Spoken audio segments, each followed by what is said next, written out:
বিভিন্ন প্রান্তের ছবি আমরা তুলে ধরছি। এই বুলেটিনের শুরুতেও আরো একবার নজর রাখবো, চারিদিক জলমগ্ন দক্ষিণবঙ্গের বিস্তীর্ণ অঞ্চল। কিন্তু কেন?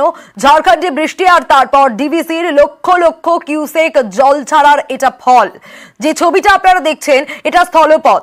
এই রাস্তা দিয়েই বাস বা গাড়ি, টোটো, অটো, রিক্সা এগুলো চলতো। এখন দেখে বুঝতে পারছেন এই স্থলপথ জলপথে পরিণত হয়েছে। ভাসছে দুই মেদিনীপুরের বিস্তীর্ণ এলাকা। শিলাবতীর জলে গোটা ঘাটালের ঠিক এরকমই ছবি।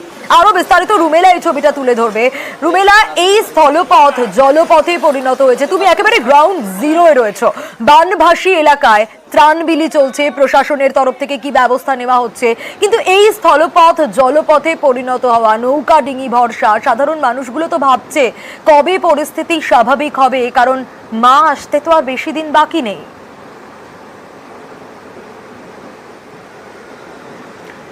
দেখো, ত্রাণের জন্য, পেটের খাবারের জন্য, মাথায় ত্রিপলের জন্য প্রশাসনের ওপর তারা নির্ভর করছেন, কিন্তু যেই জল ছবি আমরা গোটা ঘাটাল জুড়ে দেখতে পাচ্ছি, সেই জল কবে নামবে? কারণ হাতে গোনার কয়েকদিন বাকি মায়ের আসতে। আমি যদি ছবিগুলো দেখাই তাহলে এখানে বোঝা যাচ্ছে যে এক মানুষ সমান জল এখনো রয়েছে। দোকান হাফ ডুবে রয়েছে, যে কোনো বাড়ির একতলা ডুবে রয়েছে। এবং আমি দেখাচ্ছি, দেখো একটা দোকানের শেড দেখা যাচ্ছে, সেই শেডটা গোটা দোকানটাই জলের তলায়। তাহলে বোঝাই যাচ্ছে তার পাশাপাশি যেই দোকানগুলো রয়েছে, শাটারগুলো দেখে বোঝা যাচ্ছে যে নিচে কতটা এই মুহূর্তে জলের তলায় রয়েছে। আমরা আস্তে আস্তে দেখছিলাম মন্দির, সেই মন্দির ইতিমধ্যেই জলের তলায়। আমি ডান দিকের ছবিটা আমার সহকর্মীকে দেখাতে বলবো। এখানে দোকান যেগুলো রয়েছে রাস্তার ধারের সবকটাই জলের তলায়। এবং এই যে চালগুলো দেখে বোঝা যাচ্ছে যে জলের ছাপ এখানে স্পষ্ট। দিন দুয়েক আগে এই চাল পর্যন্ত জল ছিল, আস্তে আস্তে জল নামছে, কিন্তু এখনো এক মানুষ সমান জল এখানে। এবার প্রশ্ন হলো, আমরা এই ছবি দেখতে অভ্যস্ত ভেনিসে, কিন্তু এই ছবি কেন ঘাটালের মানুষকে প্রতি বছর এভাবে দেখতে হবে? এই প্রশ্ন তারা করছেন প্রতি বছর, কিন্তু যার উত্তর পাচ্ছেন না। আমার সঙ্গে যারা নৌকায় রয়েছেন সহযাত্রী, আসলে একদম কন্ট্রাস্ট এখানেও। একদম নবীন, একদম প্রবীণ, দুই প্রজন্ম রয়েছে। আমি একটু কথা বলে নেওয়ার চেষ্টা করি। ঘাটালের এই ছবি আপনি তো দীর্ঘদিন ধরে দেখছেন, প্রত্যেক বছর। ৭৬ বছর বয়স হয়ে গেল, এরকমই দেখছি, কোনো পরিবর্তন আর হয়নি। আমরা যে জায়গায় আছি সেই জায়গায় কোনো ত্রাণ বলতে কি জল পর্যন্ত নেই, আলো বাতাস কিছুই নেই। এই জল নামতে কতদিন সময় লাগে? এবার কি বেশি? এবার আরো যদি জোগান নিয়ে দেয় এখন 2 মাস। আচ্ছা, আর না হলে এখন ওই 15 দিনের নিচে নামবেন। 15 দিনের নিচে জল নামবে না তো? 15 দিনের মধ্যেই তো দুর্গাপুজো। হ্যাঁ, ওই দুর্গাপুজো জলের মধ্যেই দেখতে হবে, দুর্গাপূজা দেখতে পাবো। দুর্গাপুজোয় তো খুব আনন্দ প্রত্যেক বছর হয়, আমরা জানি, ঠাকুর দেখার প্ল্যান থাকে, কিন্তু এই বছর তো আমরা দেখতে পাচ্ছি বাড়ির সামনে এত জল, কি করবে? ঘরে থাকবো এইবার আর আসা দুর্গাপূজা। স্কুল বন্ধ নাকি? স্কুলের কি অবস্থা তোমাদের? আমাদের স্কুলে 2 তলা পর্যন্ত জল চলে এসেছে। 2 তলা পর্যন্ত জল চলে এসেছে? কবে থেকে স্কুল বন্ধ? অনেকদিন হয়ে গেছে। অনেকদিন হয়ে গেছে। তাহলে পড়াশোনা সব কি বাড়িতেই হচ্ছে? স্কুল কবে খুলবে, কবে জল নামবে কিছু জানো? না। অনির্দিষ্টকালের জন্য স্কুলের পঠন পাঠনটাও বন্ধ। দুর্গাপুজোয় আনন্দ করা, হই হই করে পুজো কাটানো, এগুলো অনেক পরের বিষয়। বেসিক যে জায়গাগুলো, স্কুল, পড়াশোনা, হাসপাতাল, স্বাস্থ্য পরিষেবা, এই সমস্ত কিছুই একেবারে জলে। এই ছবি এবছরের নয়, এবছর হয়তো জল খানিকটা বেড়েছে, কিন্তু এ ছবি দীর্ঘদিনের। আমরা জানি গত সপ্তাহে বুধবার যখন মমতা বন্দ্যোপাধ্যায় তিনি আসেন, তিনি বলেছেন যে আর কেন্দ্রের মুখাপেক্ষী হয়ে নয়, রাজ্যে ঘাটাল মাস্টার প্ল্যান বাস্তবায়িত করবে, তার জন্য 2 বছর সময় লাগবে। কিন্তু এবছরের যে ছবি, যে জলমগ্ন পরিস্থিতি, আগামী বছর ডিবিসি যদি এরকমই জল ছাড়ে, এর থেকে বেশি জল ছাড়ে, তাহলে কি হবে এখানকার মানুষজনের? প্রশ্নটা সেখানেই সোনিয়া। একদমই রুমেলা, এবং একটা বিষয় স্পষ্ট, তুমি যেমনটা বলছিলে, জল একটু একটু করে নামছে, হয়তো এই দুর্যোগটা কাটছে, দুর্ভোগ তো মানুষগুলোর কাটছে না, তার উপর আবার নিম্নচাপের জোড়া ফলা রয়েছে। সোমবার থেকে বৃষ্টি হতে পারে, স্বাভাবিকভাবে এটা তো আরো আশঙ্কার মেঘ ঘনাচ্ছে এই মানুষগুলোর মনে।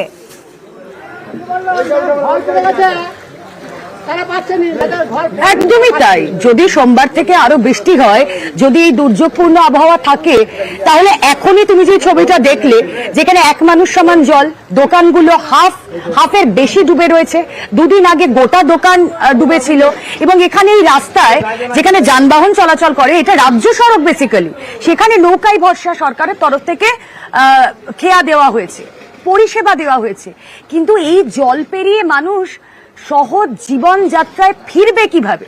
এই সময়টা, এই উৎসবের মরশুম, সকলেই চায় প্রাণ খুলে আনন্দ করতে, যার যেমন সামর্থ্য, কিন্তু যদি এই ছবিটাই থেকে যায়, যদি আবারও সোমবার দুর্যোগ আসে, যদি আবারও নিম্নচাপের বৃষ্টি হয়, এবং গতকাল বলে রাখি আমরা আরামবাগের বিভিন্ন জায়গায় দেখেছি ঝড় বৃষ্টি হতে, যদি এই ছবি দেখা যায় মেদিনীপুরে, ঘাটালে, তাহলে সত্যি শিয়রে যে সংক্রান্তি তার বলার অপেক্ষা রাখে না।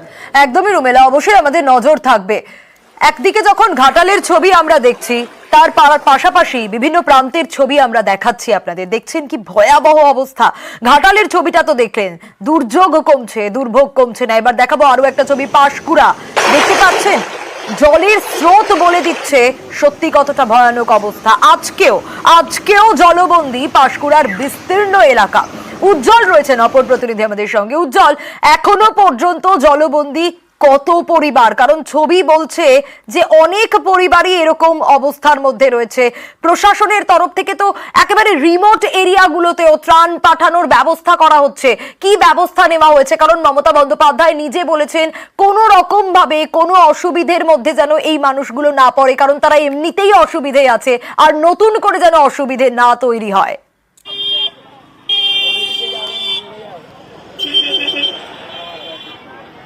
দেখো, তোমাকে দেখাই সেই ছবি। এটা সদরঘাট ব্রিজ।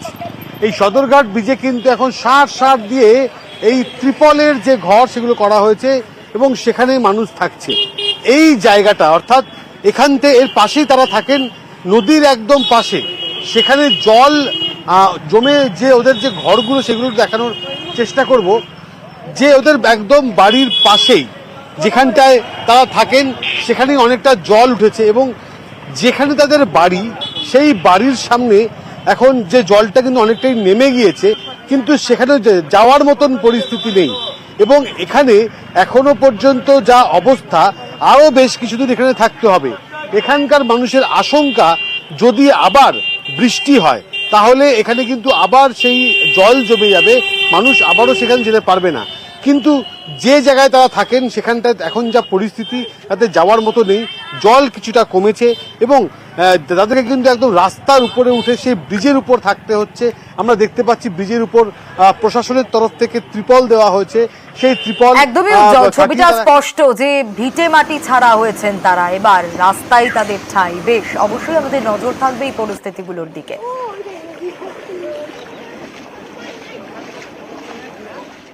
পাঁশকুড়ার ছবি দেখলেন, ঘাটালের ছবি দেখলেন, উদয়নারায়ণপুরের ছবিটা দেখুন। ত্রাণ বিলি করা হচ্ছে ইতিমধ্যে সরকারের তরফ থেকে, প্রশাসনের তরফ থেকে চেষ্টা করা হচ্ছে যাতে জল থেকে শুরু করে খাবার কোনো অসুবিধেই বন্যা দুর্গতদের না হয়। হুগলির রাজ্য সড়কের প্রায় 30 ফুট ধুয়ে সাফ হয়ে গেছে। গ্রামের একাধিক রাস্তারও ঠিক একই রকম অবস্থা। আরো বিস্তারিত সন্তু জানাতে পারবে। সন্তু, যে ছবিটা আমরা দেখছি ভয়াবহ, নিচু এলাকায় যেতে স্পিডবোট ভরসা, কিন্তু রাস্তার কি ভয়ানক অবস্থা। একদমই উদয়নারায়ণপুরের বেশ কিছু জায়গা থেকে কিন্তু জল নামতে শুরু করলেও এখনো দেখা যাচ্ছে যে জল নামার পরেই কিন্তু কার্যত ধ্বংসস্তূপের চেহারা নিয়েছে একাধিক এলাকা। সেখানে দেখা যাচ্ছে হাওড়া হুগলি সংযোগকারী যে রাস্তা, সেই রাস্তার কার্যত 30 ফুট ধসে গিয়েছে। সেই রাস্তা ধসে যাওয়া রাস্তা কিন্তু মাটির বস্তা ফেলে এখন কার্যত রাস্তা তৈরি করার চেষ্টা করা হচ্ছে, কিন্তু একাধিক যে গ্রামে ঢোকার রাস্তা, সেই রাস্তাও কিন্তু ধসে চলে গিয়েছে। ফলে একটা কার্যত ধ্বংসস্তূপের চেহারা নিয়েছে, এবং একাধিক এলাকা যেখানে নিচু জায়গাগুলি আছে, সেই এলাকাগুলিতে এখনো কিন্তু জল আছে। সেখানে কিন্তু একমাত্র ভরসা নৌকা আর স্পিডবোট। সেখান থেকেই কিন্তু আজকে সকাল থেকে হাওড়া জেলা পরিষদের কর্মাধ্যক্ষ সুলেখা পাঠা তিনি কিন্তু গ্রামে ঢুকেছেন এবং ত্রাণ বিলি করছেন সাধারণ মানুষের মধ্যে, সাধারণ মানুষ যাতে না কোনো সমস্যায় পড়ে। তবে এখনো পর্যন্ত যে নিচু গ্রামগুলি আছে সেখানে কিন্তু এখনো প্লাবন পরিস্থিতি আছে। সেখানে কোথাও এক কুমোর, কোথাও এক গোলা জল, তার সেখানে যাতায়াতের ভয়ানক অবস্থার মধ্যেই মানুষগুলো দিন কাটাচ্ছে। আরো একটা ছবি দেখুন, বাদুরিয়ার ছবি। বিস্তীর্ণ এলাকা ঠিক একইভাবে জলমগ্ন, চাষের জমিও জলের তলায় চলে গিয়েছে। আর্থিক ক্ষতির আশঙ্কা করছেন কৃষকরা। আরো বিস্তারিত অনুপম জানাতে পারবে। অনুপম, জমা জলে চরম দুর্ভোগ সকলের, প্রত্যেকের।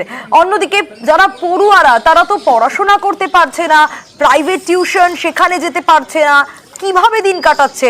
ত্রাণ কি ঠিকভাবে পাচ্ছে এলাকাবাসী?